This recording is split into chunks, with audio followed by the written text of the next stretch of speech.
എൻ്റെ കണ്ണ് ശരിക്കും നിറഞ്ഞ്. ഒഡീഷയിലെ ബലാങ്കിർ ജില്ലയിൽ 5 വയസ്സിൽ കളിച്ചുകൊണ്ടിരുന്നപ്പോൾ 11,000 വോൾട്ട് വൈദ്യുതി കമ്പിയിൽ തട്ടി അവൾക്ക് ഷോക്കേറ്റ്. ആ അപകടം അവളിൽ നിന്ന് 2 കാലുകളും 2 കൈകളും കവർന്നെടുത്ത്.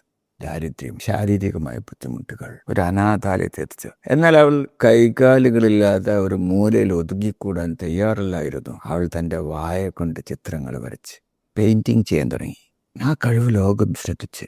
ഒരു ട്വിറ്ററിലൂടെ ഈ വിവരമറിഞ്ഞ പ്രശസ്ത ആർച്ചറി അമ്പെയ്ത്ത് കോച്ച് കുൽദീപ് ധവാൻ അവളെ ജമ്മുവിലെ ശ്രീ മാതാ വൈഷ്ണവ് ദേവി ആർച്ചറിയിലേക്ക് കൊണ്ടുപോയി പരിശീലനം നൽകാൻ തീരുമാനിച്ചു. കൈകളും കാലുകളും ഇല്ലാത്ത ഒരാളെ എങ്ങനെ അമ്പെയ്യും?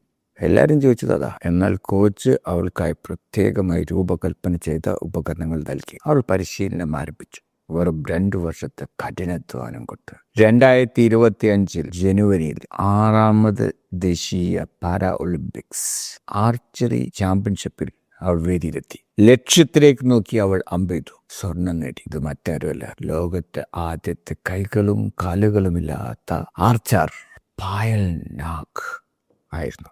അതും പാരാ ഒളിമ്പിക്സിൽ മെഡൽ നേടിയ അവളുടെ റോൾ മോഡലായ ശീതൽ ദേവിയെ പരാജയപ്പെടുത്തിക്കൊണ്ട് 17ാം വയസ്സിൽ അവൾ ഇരട്ട സ്വർണ്ണ മെഡലുകളാണ് കഴുത്തിലണിഞ്ഞത്. അവൾക്ക് ലക്ഷ്യം ഭേദിക്കാൻ കൈകളുടെ ആവശ്യമില്ലായിരുന്നു, കാലുകൾ നിൽക്കാൻ വേണ്ടി ആവശ്യമില്ലായിരുന്നു. അവളുടെ ആയുധം ഫോക്കസ്, പിന്നെ ധൈര്യം, ഉള്ളിലെ തീയും ഫയർ.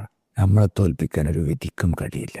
നമ്മൾ സ്വയം തോറ്റുകൊടുക്കാത്തോളം കാലം. വരാനിരിക്കുന്ന 2028 പാരാ ഒളിമ്പിക്സിൽ ഇന്ത്യക്കായി സ്വർണം നേടുക എന്നുള്ളതാണ് ഇപ്പോൾ അവളുടെ ലക്ഷ്യം. ഇതിൽ നിന്നൊക്കെ ഒരാവേശം, ഒരു തീപ്പൊരി. തോൽക്കാൻ തയ്യാറില്ലാത്ത മനുഷ്യന്മാർ ജീവിതത്തോട് പോരാടി വിജയിക്കുന്ന കഥകൾ, പരാതി പറഞ്ഞു നിൽക്കാതെ കിട്ടുന്ന അവസരങ്ങൾ വെച്ച് പിടിച്ച് കയറാൻ ശ്രമിക്കുന്ന, ചരിത്രം രചിക്കുന്ന ഇത്തരം മനുഷ്യന്മാരുണ്ടല്ലോ, നമുക്ക് നൽകുന്ന ഒരു ആവേശമുണ്ട്. പരാതി പറയുന്നവരുടെ അവർ പറയുന്നതാ, സ്റ്റോപ്പ്, നിങ്ങൾ തോൽക്കാത്തോടത്തോളം കാലം നിങ്ങളെ തോൽപ്പിക്കാൻ ആർക്കും കഴിയില്ല.